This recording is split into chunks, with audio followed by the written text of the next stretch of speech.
imagine that we live in an age of reason, and the global warming alarm is dressed up as science, but it's not science, it's propaganda. There's no direct evidence which links 20th century global warming to anthropogenic greenhouse gases. We're just being told lies. That's what it comes down to. You can't say that CO2 will drive climate. It certainly never did in the past. If the CO2 increases in the atmosphere as a greenhouse gas, then the temperature will go up. But the ice core record shows exactly the opposite. So the fundamental assumption, the most fundamental assumption of the whole theory of climate change due to humans is shown to be wrong. The whole thing stinks. Man-made global warming is no longer just a theory about climate. It is the defining moral and political cause of our age. Campaigners say the time for debate is over. Any criticism, no matter how scientifically rigorous, is illegitimate, even worse, dangerous. But in this film, it will be shown that the Earth's climate is always changing, that there is nothing unusual about the current temperature, and that the scientific evidence does not support the notion that climate is driven by carbon dioxide, man-made or otherwise. Everywhere you are told that man-made climate change is proved beyond doubt. But you are being told lies.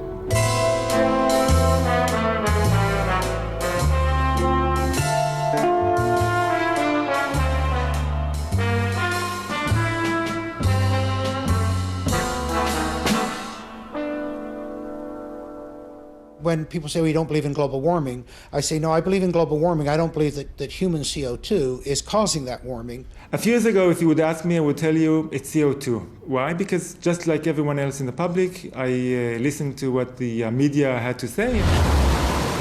Each day, the news reports grow more fantastically apocalyptic. Politicians no longer dare to express any doubt about climate change. There is such intolerance of any dissenting voice. Are some of the worst climate criminals on the planet. This is the most politically incorrect thing possible, is to doubt this climate change orthodoxy. Global warming has gone beyond politics. It is a new kind of morality. Now, the Prime Minister's back from his holidays, unrepentant and unembarrassed about yet another long-haul destination. Yet, as the frenzy over man-made global warming grows shriller, many senior climate scientists say the actual scientific basis for the theory is crumbling. There were periods, for example, in Earth's history when we had 3 times as much CO2 as we have today, or periods when we had 10 times as much CO2 as we have today. And if CO2 has a large effect on climate, then you should see it in the temperature reconstruction.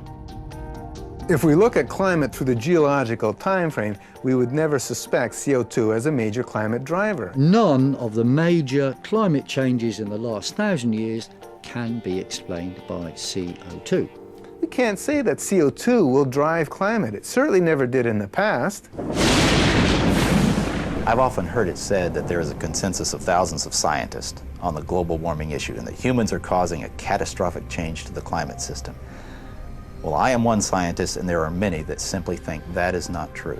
Man-made global warming is no ordinary scientific theory. This morning, the Intergovernmental Panel on Climate Change made up of... It is presented in the media as having the stamp of authority of an impressive international organization. From the IPCC, the United Nations Intergovernmental Panel on Climate Change, or IPCC. The IPCC, like any UN body, is political. The final conclusion are politically driven. This claim that the IPCC is the world's top 1,500 or 2,500 scientists, you look at the bibliographies of the people and it's simply not true. There are quite a number of non-scientists. And to build the number up to 2,500, they have to start taking reviewers and government people and so on, anyone who ever came close to them. And none of them are asked to agree. Many of them disagree. Those people who are specialists but don't agree with the polemic and resign, and there have been a number that I know of, they are simply put on the author list and become part of this 2,500 of the world's top scientists. People have decided you have to convince other people that since no scientist disagrees, you shouldn't disagree either.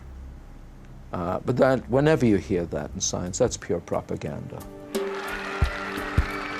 This is a story of how a theory about climate turned into a political ideology. See, I don't even like to call it the environmental movement anymore, because really it is a political activist movement, and they have become hugely influential at a global level.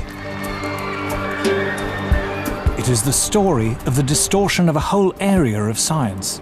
Climate scientists need there to be a problem in order to get funding. We have a vested interest in creating panic, because then money will flow to climate science. There's one thing you shouldn't say, and that is, this might not be a problem. It is the story of how a political campaign turned into a bureaucratic bandwagon. Fact of the matter is that tens of thousands of jobs depend upon global warming right now. It's a big business.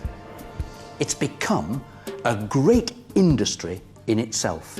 And if the whole global warming farrago collapsed, there'd be an awful lot of people out of jobs and looking for work. This is a story of censorship and intimidation. I have seen and heard their spitting fury at anybody who might disagree with them, which is not the scientific way. It is a story about Westerners invoking the threat of climatic disaster to hinder vital industrial progress in the developing world.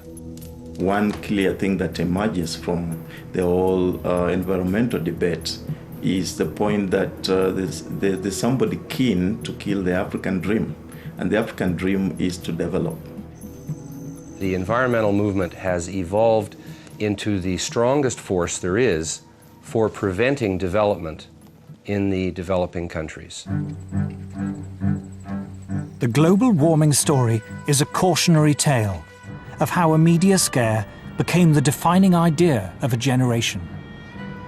The whole global warming business has become like a religion. And people who disagree are called heretics. I'm a heretic. The makers of this program are all heretics.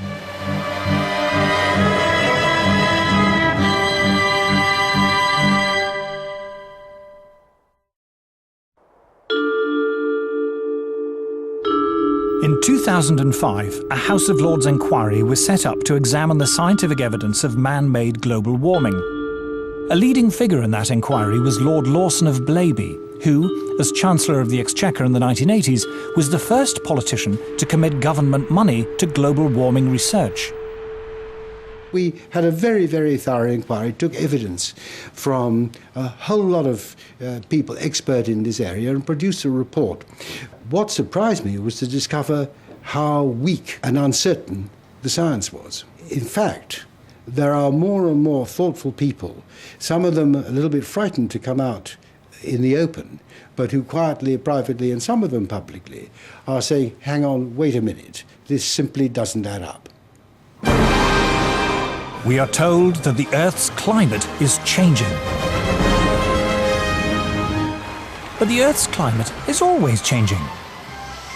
In Earth's long history, there have been countless periods when it was much warmer and much cooler than it is today, when much of the world was covered by tropical forests or else vast ice sheets. The climate has always changed, and changed without any help from us humans. We can trace the present warming trend back at least 200 years, to the end of a very cold period in Earth's history. This cold spell is known to climatologists as the Little Ice Age. Let it snow, let it snow, let it snow.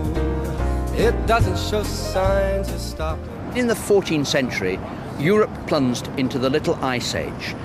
And where we would look for evidence of this are the old illustrations and prints and pictures of Old Father Thames. Because during the hardest and toughest winters of that Little Ice Age, the Thames would freeze over. And there were wonderful ice fairs held on the Thames, skating and people actually selling things on the ice. If If we look back further in time, before the Little Ice Age, we find a balmy golden era when temperatures were higher than they are today, a time known to climatologists as the medieval warm period.